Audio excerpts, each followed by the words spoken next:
اور کسی شخص میں طاقت نہیں کہ اللہ کے حکم کے بغیر مر جائے.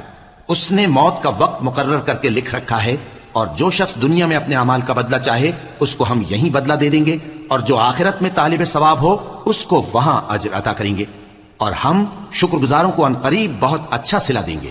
اور بہت سے نبی ہوئے ہیں جن کے ساتھ ہو کر اکثر اہل اللہ دشمنوں سے لڑے ہیں، تو جو مصیبتیں ان پر اللہ کی راہ میں واقع ہوئیں ان کے سبب انہوں نے نہ تو ہمت ہاری اور نہ بزدلی کی، نہ کافروں سے دبے. اور اللہ استقلال رکھنے والوں کو دوست رکھتا ہے.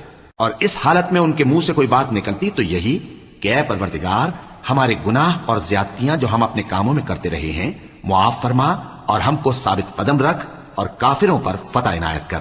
تو اللہ نے ان کو دنیا میں بھی بدلہ دیا اور آخرت میں بھی بہت اچھا بدلہ دے گا، اور اللہ نیکوکاروں کو دوست رکھتا ہے.